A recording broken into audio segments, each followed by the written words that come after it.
Dennis Holbrook stood in the center of the dealership lot on a Tuesday morning in March, hands in his jacket pockets, staring at a machine he had no business buying. The sun was sharp against the red paint.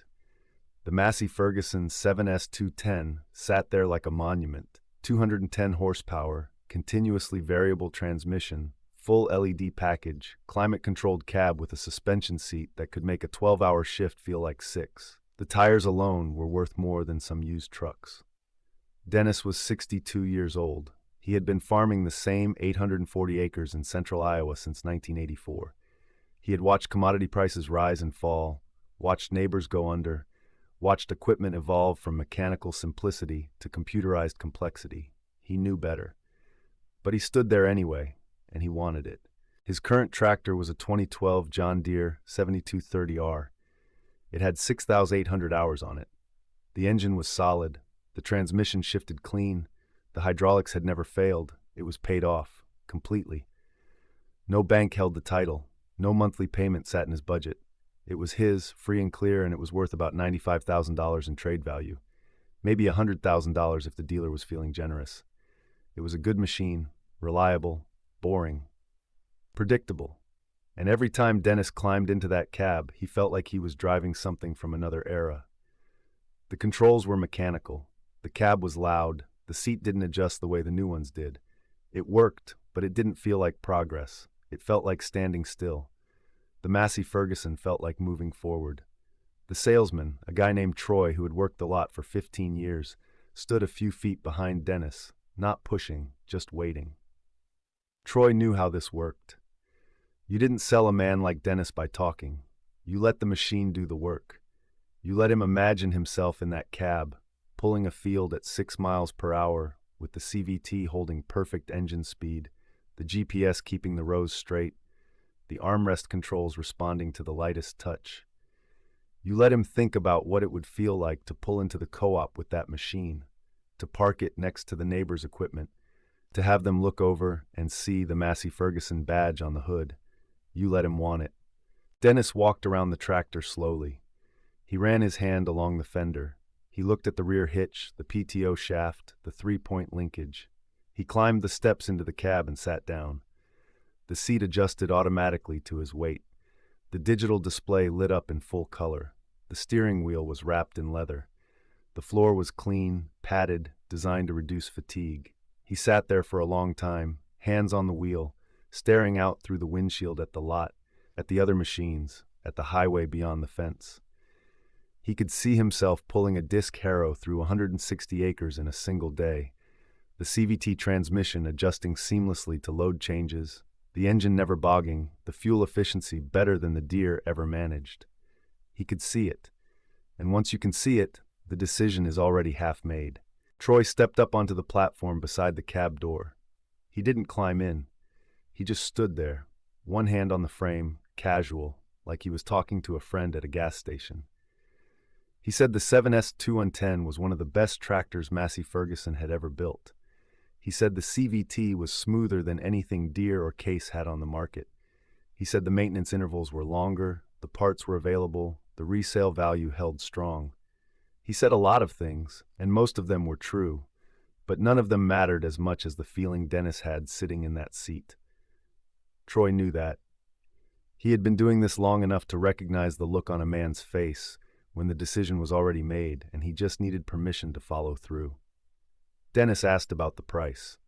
Troy said $242,000 base, but with the options Dennis would want, the GPS package, the upgraded hydraulics, the extended warranty, they were looking at $265,000 out the door.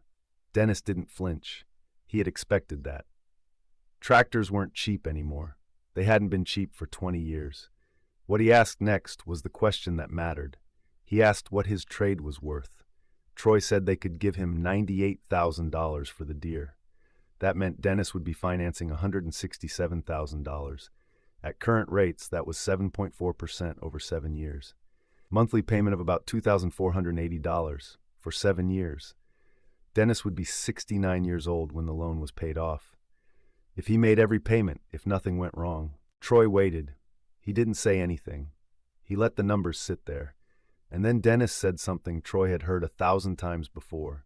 He said he had been farming for almost 40 years, and he had never owned a tractor this nice. He said he had earned it. He said he deserved to have good equipment for once, instead of running machines until they were worn out and outdated. He said he was tired of feeling behind. Troy nodded. He understood. And then he said something he didn't say very often. He asked Dennis if he was sure. He asked if taking on debt at 62, with a paid-off tractor already sitting in his shed, was the right move. He said it carefully, professionally, but he said it. Dennis didn't answer right away. He sat there in the cab, hands still on the wheel, and then he said he was sure. He said he had thought about it. He said the farm was doing fine, the income was steady, and he could handle the payment. Troy nodded again. He said okay. He said they would get the paperwork started. 2 weeks later, Dennis drove the Massey Ferguson 7S 210 off the lot. The Deere was gone. The trade was complete. The loan was signed. And for the first 6 months, everything felt like vindication. The 7S pulled like nothing Dennis had ever operated. The CVT was flawless. The cab was quiet. The GPS held lines so straight he could check his phone and look up to find the tractor still tracking perfectly. He finished spring planting 4 days ahead of schedule. He pulled a 12-bottom plow through 200 acres without the engine ever laboring. He parked the Massey Ferguson in front of his shed every night and felt like he had fought up with the rest of the world. His neighbor, a guy named Carl who ran a fleet of Deere equipment, came over one evening and stood next to the tractor for 10 minutes, asking questions, nodding, clearly impressed. Dennis felt good. He felt like he had made the right call. He felt like Troy's warning had been overly cautious. The payment was manageable. The tractor was everything he had hoped for. It was working. By month 7, the feeling started to shift. Not dramatically, not all at once, but the payment that had felt manageable in March started to feel heavier in October. Corn prices had dropped, not catastrophically, but enough that the margin Dennis had counted on was thinner than expected, enough that the budget had less cushion. He made the payment. He always made the payment. But it took more effort than he had planned. He started looking at the numbers differently. He started thinking about what $2,480 a month actually meant over 7 years. He started doing the math he should have done in the dealer's office. $2,480 times 12 months was $29,760 a year. Times 7 years was $208,300. He was paying $208,320 for a tractor that had cost $265,000, which meant he was paying $43,300 in interest alone. He knew that already. He had signed the loan documents. But knowing it on paper was different from feeling it in the bank account every month. And now he was feeling it. By month 14, the Massey Ferguson started making a noise. It was subtle at first, a whine from somewhere in the hydraulic system, faint, only noticeable under load. Dennis mentioned it to the service department. They said to bring it in. He did. They ran diagnostics. They said the hydraulic pump was showing early wear. Not failed, but not normal for a machine with only 1,100 hours. They said it could go another few hundred hours, or it could fail tomorrow. They recommended replacing it. The part was $4,200. Labor was another $1,800. Total cost, $6,000. The extended warranty covered some of it, but not all. Dennis paid $2,400 out of pocket. He drove home with the tractor running smooth again, but the feeling in his chest was different now. This was supposed to be new equipment. This was supposed to be reliable. The Deere had never needed a hydraulic pump in 12 years. The Massey Ferguson needed one in 14 months. By month 18, the CVT started slipping, not constantly, not in a way that made the tractor undrivable, but under heavy load, especially in wet soil, the transmission would hesitate. The engine would rev, the ground speed would drop, and then it would catch again. Dennis brought it back to the dealer. They ran diagnostics again. They said the CVT software needed an update. They flashed the computer. It helped, for a while. 3 weeks later, the slipping came back. Dennis brought it in again. This time, the technician said the CVT clutch packs were showing abnormal wear. Replacing them would cost $14,000. Parts and labor. The warranty didn't cover wear items. Dennis asked how a clutch pack in a transmission with 1,400 hours could be considered a wear item. The technician didn't have a good answer. He said sometimes it happened. He said the 7S was a good tractor, but the CVT was complicated, and some of them had issues. He said it like it was normal. Like Dennis should have expected this. Dennis paid the $14,000. He didn't have a choice. The tractor was useless without a working transmission. He drove it home, and for the first time since he bought it, he hated the machine. Not because it didn't work, but because it was costing him money he hadn't planned to spend, and he was still making the $2,480 payment every month. By month 22, Carl, the neighbor with the Deere fleet, stopped by again. This time, he wasn't asking questions. He was telling Dennis something. He said he had seen Dennis's old 7230R working on a farm about 15 miles south. A guy named Mitchell had bought it at the dealer auction. Carl said it looked good. He said Mitchell was happy with it. He said it was still running strong, no issues, same reliable Deere it had always been. Dennis nodded. He didn't say much. But after Carl left, Dennis sat in his kitchen and stared at the payment slip on the table. He thought about Mitchell, driving his old Deere, paying nothing, dealing with no CVT issues, no hydraulic failures, no $14,000 repair bills. He thought about the fact that he had traded a paid-off tractor for a machine that was draining his bank account, and the tractor he had traded was still out there, still working, still proving it had been the right machine all along. By month 26, Dennis started running the numbers on what it would cost to get out. He called the dealer. He asked what the 7S was worth now. Troy didn't sugarcoat it. He said trade value on a 2021 Massey Ferguson 7S 210 with 1,800 hours and a documented CVT replacement was about $175,000. Maybe $180,000 if they could find a buyer who didn't know about the repairs. Dennis still owed $142,000 on the loan. That meant if he traded it, he would still owe money, or he would have to roll the negative equity into another loan. Either way, he was trapped. He couldn't afford to keep it. He couldn't afford to trade it. He was locked into a decision he had made 18 months ago, and there was no way out except forward. He had to keep making payments. He had to keep fixing it when it broke. He had to keep farming with a machine that had cost him more in repairs and stress than the Deere ever had, and he had 5 more years of payments ahead of him. By month 30, the farm was still operating.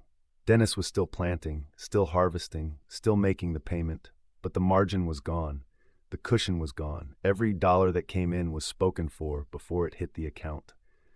The Massey Ferguson sat in the shed between seasons, red paint still bright, engine still running, but it didn't feel like progress anymore.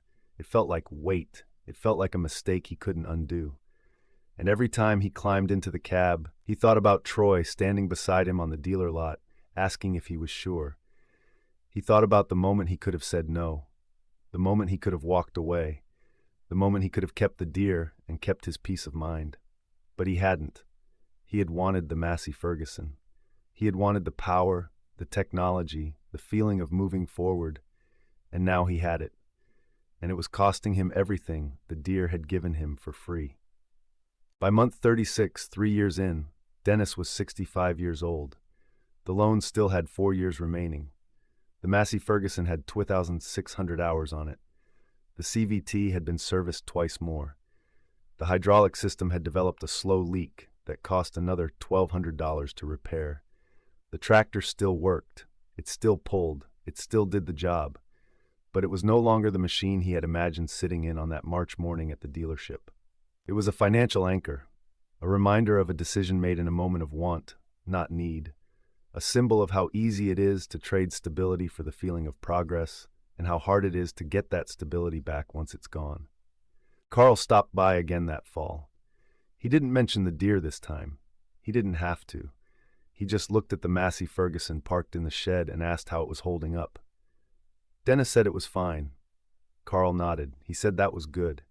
He said his oldest Deere, a 2014 model, had just rolled over 8,000 hours with nothing but oil changes and routine maintenance. He said he figured he'd run it another 10 years. Dennis nodded. He didn't say anything.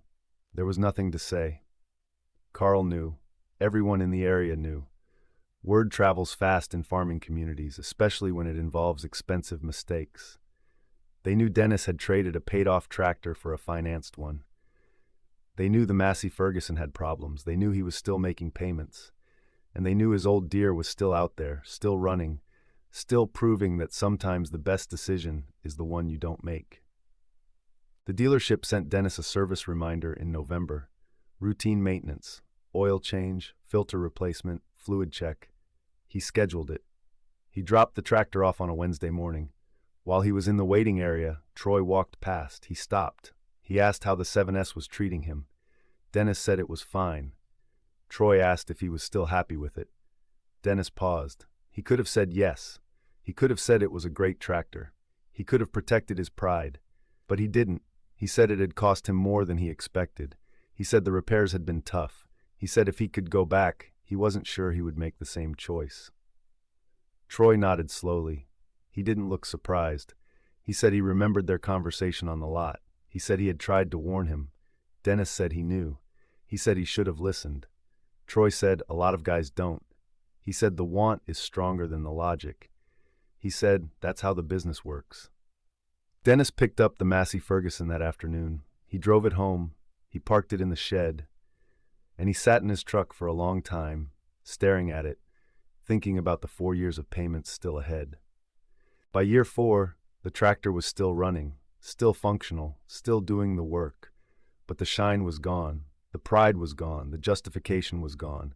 It was just a machine now, an expensive machine that Dennis was obligated to keep paying for, whether he wanted to or not. The performance was still there, the CVT still worked, mostly, the cab was still comfortable, but none of that mattered as much as the fact that every month, $2,480 left his account, and every month, he thought about the Deere. He thought about Mitchell, 15 miles south, farming with a paid-off tractor, no payment, no stress, no regret. He thought about the choice he had made at 62, standing on a dealer lot, wanting something he didn't need, convinced he deserved it, ignoring the warning from a man who had seen it happen 100 times before.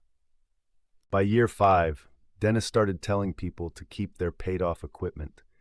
If they asked for advice, if they mentioned trading up, if they said they were thinking about financing a new tractor, he told them not to. He told them to run what they had until it died. He told them the new technology wasn't worth the debt. He told them the feeling of wanting something would pass, but the payment wouldn't. He told them about the Massey Ferguson. He told them about the repairs. He told them about the CVT. He told them about the $208,320 he would pay over 7 years for a tractor that should have lasted 20 with minimal cost. And some of them listened. Some of them didn't. Some of them walked into the same dealership, looked at the same machines, felt the same want, and signed the same papers. Because the feeling is strong, the logic is weak, and the dealer is always there, ready to let the machine do the work.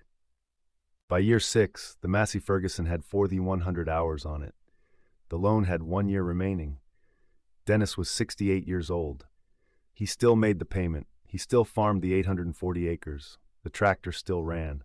But it wasn't the machine he had imagined. It wasn't the symbol of progress. It wasn't the validation of 40 years of work. It was just a piece of equipment that had cost him more than it should have, lasted less than it promised, and taught him a lesson he already knew but chose to ignore. The lesson was simple. If it's paid off, keep it. If it works, run it. If you don't need it, don't buy it. And if the dealer warns you twice, listen the first time. By year 7, Dennis made the final payment. The loan was complete. The title was his. The Massey Ferguson 7S Tant 210 was paid off. He was 69 years old. The tractor had 4,800 hours on it. It was still running, still functional, still red. But it wasn't new anymore. It wasn't impressive anymore. It was just another used tractor, worth maybe $140,000 now, after he had paid $208,020 for it. He had lost money. He had lost time. He had lost the peace that came with owning equipment free and clear. And the Deere, his old 2012 7230R, was still out there, still working, still proving that the best decision is sometimes the one you make by not making any decision at all. Mitchell still owned it, it still ran, it still had value, and it had never cost him a single night of lost sleep. Dennis parked the Massey Ferguson in the shed that winter and stared at it for a long time. He thought about the dealer lot. He thought about Troy. He thought about the moment he sat in the cab and let himself want something he didn't need. He thought about the years of payments, the repairs, the stress, the regret, and he thought about the fact that he could have avoided all of it by simply walking away, by saying no, by keeping what he had, by recognizing that stability is worth more than progress and peace is worth more than power. The Massey Ferguson had taught him that. It had cost him $208,320 to learn it, but he had learned it, and he would never forget it.